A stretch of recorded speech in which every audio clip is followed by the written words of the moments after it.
Magandang gabi po. Tatlong bagay lamang po yung sasabihin ko. Unang-una po ay kinukumpirma po natin na hawak na po natin si Pastor Kibuloy, si Jacqueline Roy, si Ingrid Canada, si Crescente Canada at si Silva Semanes po. Nakuha po natin yung custody po nila around 5:30 this afternoon at mga bandang 6:30 po ay nilipad po natin sila mula po sa Davao at papunta po dito sa Villamor po tayo lumabas.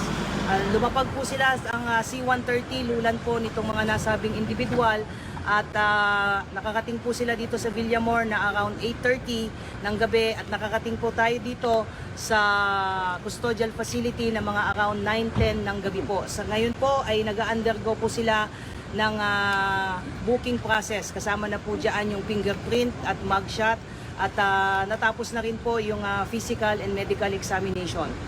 At nangyari po itong pangyayari po na ito dahil kanina pong mga bandang 1:30 po ng hapon ay nagkaroon po ng negosasyon para po sa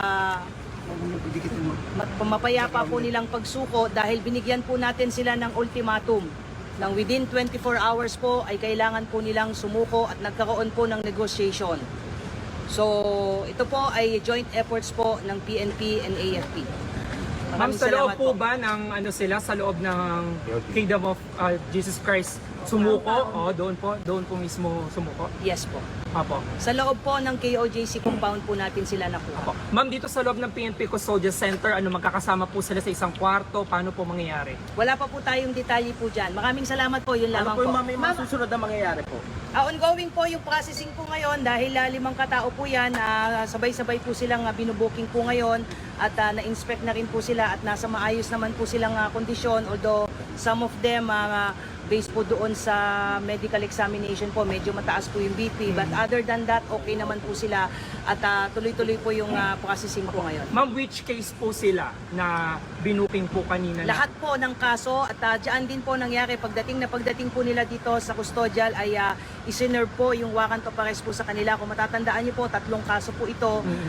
Yung kay Pastor Kibuloy po, yung child abuse po, yung sexual abuse at yung pong qualified trafficking. So binasahan po sila ng mga kaso po nila at nakaharap po ang kanilang abogado po. At pagkatapos po noon ay binasahan din po sila ng kanilang mga Miranda rights at mga kakapatan po. At pagkatapos po noon ay tuloy-tuloy na po yung ginawang proseso. Ongoing po yung proseso po. Ma'am, balik na ng 24 hours ultimatum po na nabanggitin nyo kanina. Nagbigay po ang PNP po ng ultimatum po na sumuko po sila. Otherwise po ay papasukin na po natin yung isang particular building na hindi po tayo pinapayagan pong pumasok. So nagkaroon po ng negotiation ang PNP na kinatawan po ng intelligence group at ISAP. Pinagtulungan po ito that led to the peaceful surrender po ni Pastor Kibuloy at 4 pa at papasalamat po tayo doon sa naging mapayapa pong at least itong proseso po na ito. Ma'am, saan in particular sila ma'am nagtago?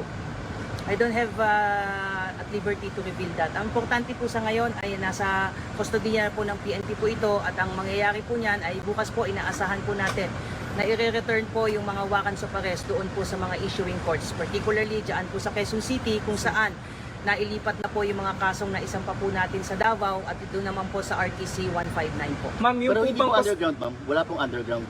I don't have any information on that po. Ma'am, Sa yung- importante po ay nasa atin na po yung mga pinaghahanap po. Ma'am, same lang ba yung room na can you give us kung merong aircon, merong paano? Wala pa po, hindi ko pa po nakikita kung saan po silang kwarto po madidinile, but meron na pong plano dahil nga kanina nga po habang ongoing po yung negotiation ay pinagplanuhan na rin po kung saan po silang mga selda po mapupunta. But magbibigay po kami ng additional details as we go. Pero definitely Ano ma'am, plano? magkakahiwalay sila. Most Ano po yung likely. plano ma'am? Ano po yung plano? Ano po yung nakasaad sa plano ma'am? Well, as to the operational details and planning, antayin na lang po natin na papatapusin lang po na natin yung proseso po. What's important is we just would like to confirm po na nasa custody na po ng PNP si Pastor Kibuloy at iba pa. Maraming salamat po.